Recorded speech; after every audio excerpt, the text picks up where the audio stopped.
Daily Current Affairs series, and today is 28th of September.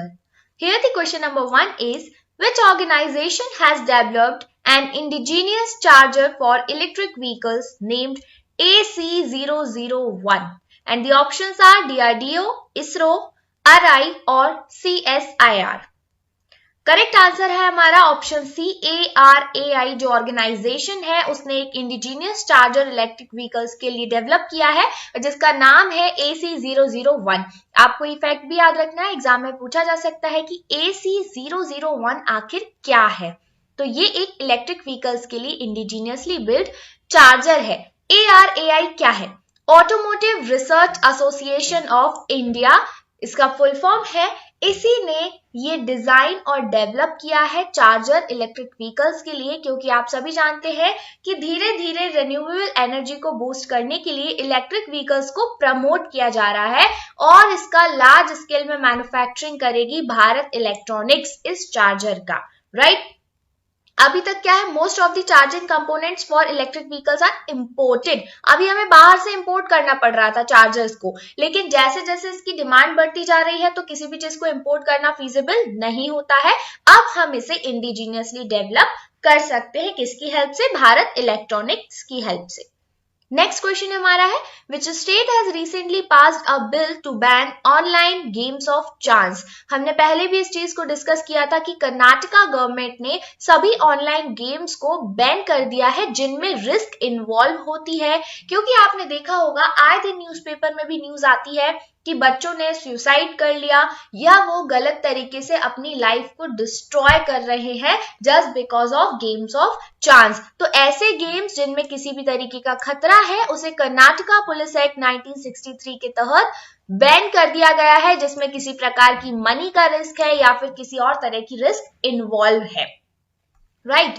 अब यहां पर games of skill भी होते हैं, कुछ गेम्स ऐसे होते हैं जिनसे स्किल डेवलपमेंट होती है। ऐसे गेम्स को बैन करने की बात बिल्कुल भी नहीं चल रही है, सिर्फ वही गेम्स बैन किए गए हैं जिनमें रिस्क इन्वॉल्व है। Let's move towards the next question. Which tech initiative of India has bagged CIPS Excellence in Procurement Awards 2021 under the Best Use of Digital Technology category? And the answer is option B, government e market place, GEM। इस take initiative ने CIPS excellence in procurement awards जीता है best use of digital technology के लिए, right. Government e market place इस समय बहुत ही important factor है, क्योंकि यहाँ पर ई मार्केट प्लेस के थ्रू गवर्नमेंट ऐसे कई सारे इनिशिएटिव चला रही है जिसके थ्रू इंटरकनेक्टिविटी इंक्रीज हो रही है, राइट। ये अवार्ड सेरेमनी हेल्ड हुई लंदन UK में और GEM एक डेडिकेटेड ऑनलाइन मार्केट प्लेस है for procurement of goods and services by the government organisations, department and PSUs। तो आप डिजिटल मोड में ही गुड्स को प्रोक्योर कर सकते हैं, सर्विसेज को प्रोक्योर कर सकते हैं, गवर्नमेंट ऑर्गेनाइजेशन ऐसा कर सकती है, राइट। तो इसके लिए क्या होता है कि लोगों को इधर उधर भागने या सर्च करने की जरूरत नहीं है। अगर आप GEM के बारे में जानते हैं, गवर्नमेंट ई मार्केट प्लेस, तो आप इजीली अपने प्रोडक्ट्स को गवर्नमेंट तक पहुंचा सकते हैं सही रेट्स में। Let's move towards the next question. As पर Food Security and Standards Authority of India, to what value industrial produced trans fat should be limited? हमने 2 दिन पहले ही बात की थी कि ट्रांस फैट को कम करने की बात चल रही है। इंडिया ट्रांस फैट फ्री होना चाहता है, तो अभी 2% तक ट्रांस फैट को लिमिट कर दिया गया है कि अब जो भी पैकेज्ड फूड आइटम है उसमें ट्रांस फैट की क्वांटिटी 2% तक और कम कर दी जाएगी, ताकि हमारा जो 2022 का टारगेट है इंडिया को ट्रांस फैट फ्री बनाना, उस टारगेट को हम इजीली अचीव कर पाए। अभी जो FSSAI की रिपोर्ट है उसने कहा कि only 1.34% of the newly tested processed food samples have shown breach of prescribed level of industrially produced trans fat, यानी कि सिर्फ 1.34% ऐसे प्रोडक्ट्स हैं जो कि हमारे टारगेट को ब्रीच कर रहे हैं, उससे ज्यादा ट्रांस फैट इन्वॉल्व कर रहे हैं। बाकी सारे प्रोडक्ट्स ट्रांस फैट फ्री होने की दिशा में अच्छा कदम उठा चुके हैं और हम सही ट्रैक पर जा रहे हैं 2022 में अपने टारगेट को अचीव करने के लिए। नेक्स्ट क्वेश्चन है, Which organization has released the report titled Climate Indicators and Sustainable Development Demonstrating the Interconnections? And here the answer is option D. World meteorological organization ने ये रिपोर्ट जारी की है, climate indicators and sustainable development. अब आप यहाँ पर देखिए, मीटेरोलॉजिकल ऑर्गेनाइजेशन का काम क्या है? क्लाइमेट से रिलेटेड अधिसूचना जारी करना, यानी कि पहले से ये इंफॉर्मेशन देते हैं, कहीं पर क्लाइमेटिक चेंज होने वाला हो, किसी भी तरह का कोई भी इम्पैक्ट होने वाला हो, तो मीटेरोलॉजिकल डिपार्टमेंट का ये काम होता है। तो जैसे ही आपको यहाँ पे क्लाइमेट वर्ड दिखेगा, आपका फर्स्ट इंस्टिंक्ट जाना चाहिए WMO के साथ। तो यहाँ पर वर्ल्ड मीटेरोलॉजिकल ऑर्गेनाइजेशन ने ये रिपोर्ट जारी की है। इस रिपोर्ट में क्या कहा गया है कि हमारे लिए इमीडिएट एक्शन और इंटरनेशनल कोलैबोरेशन की नीड है अपने सस्टेनेबल डेवलपमेंट गोल्स को अचीव करने के लिए, जो हमारा है कि ग्लोबल वार्मिंग को 2 डिग्री सेल्सियस से कम करना है। पेरिस एग्रीमेंट में जो भी टारगेट्स रखे गए हैं उन सबको अचीव करने के लिए हमें इमीडिएट एक्शन की जरूरत है और इंटरनेशनल कोलैबोरेशन की जरूरत है। बिना साथ में आए कोई भी नेशन इंडिविजुअली टारगेट्स अचीव नहीं कर सकता है।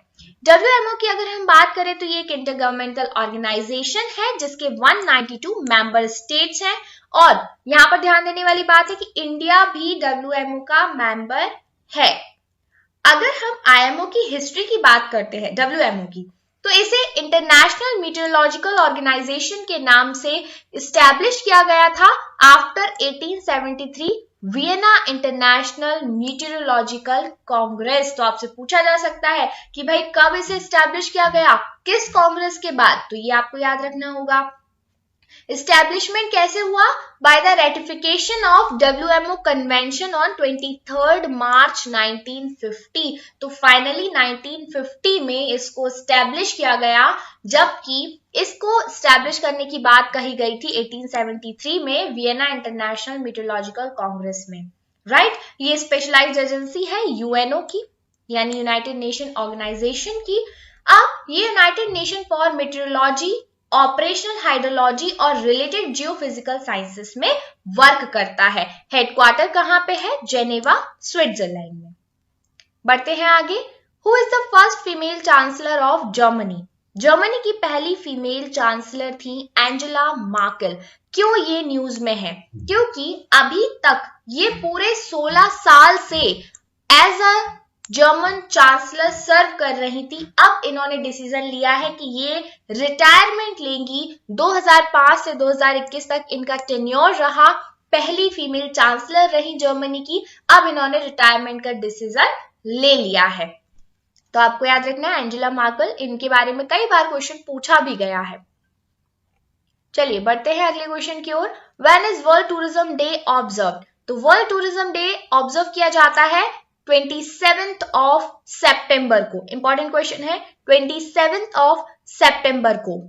इस दिन को मनाने के पीछे जो हिस्ट्री है, anniversary of the adoption of statutes of organization in 1970 which paved the way for the establishment of World Tourism Organization।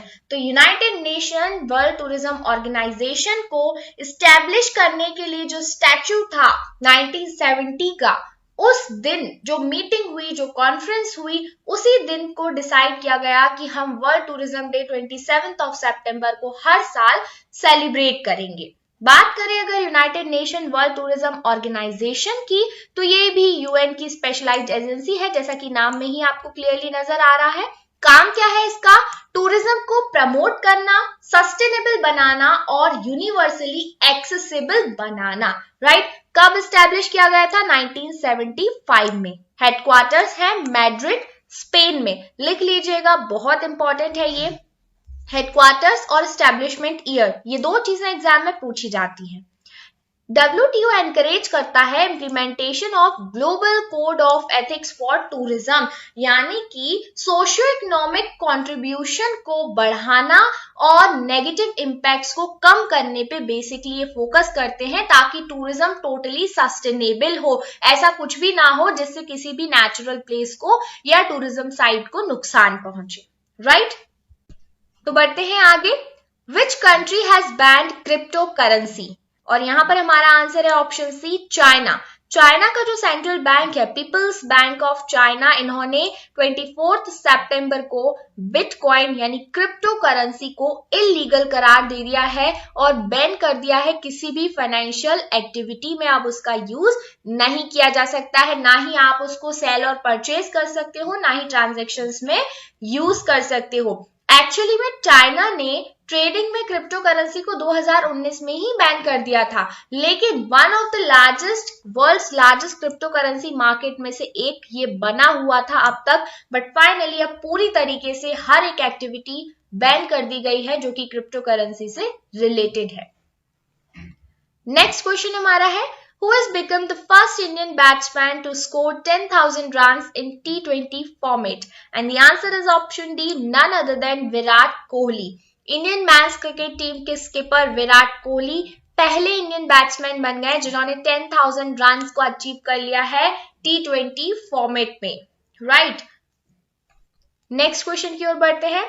What was the theme of 76th session of the United Nations General Assembly held on September 25, 2021?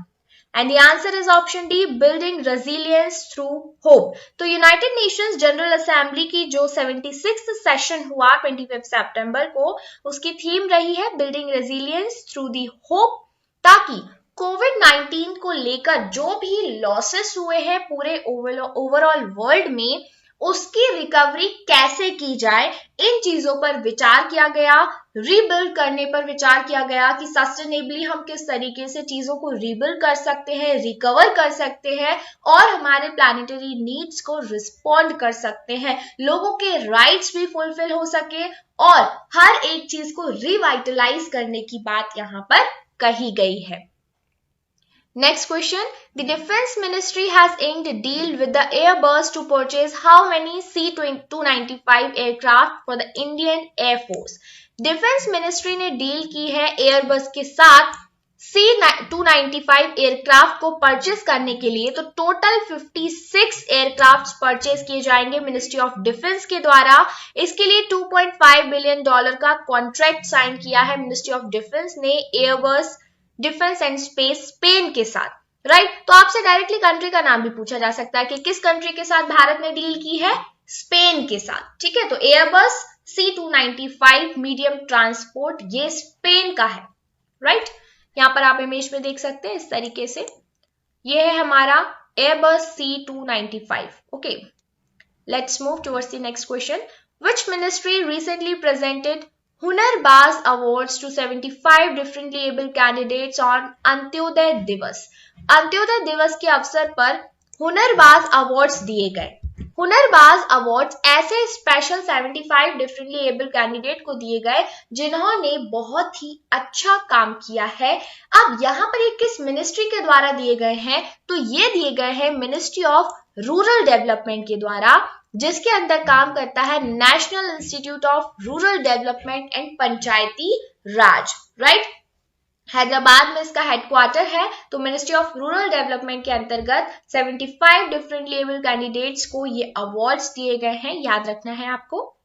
Next question, Jyoti Surekha Vennam has recently von silver medal in which sports event for India at the international platform? तो ज्योति सुरेखा वेन्नम इन्होंने archery में medal जीता है और ये जो world archery championship है ये हुई यांगटन में। आपसे पूछा जा सकता है कि यांगटन कहां पर है? तो यांगटन एक सिटी है south Dakota territory of United states में, राइट। साउथ डेकोटा टेरिटरी है यूनाइटेड स्टेट्स में और यहीं पर है यांगटन सिटी और ये वर्ल्ड आर्चरी चैंपियनशिप वहीं पर हुई थी। तो इसमें ज्योति सुरेखा वेन्नम जी ने आर्चरी में सिल्वर मेडल जीता है।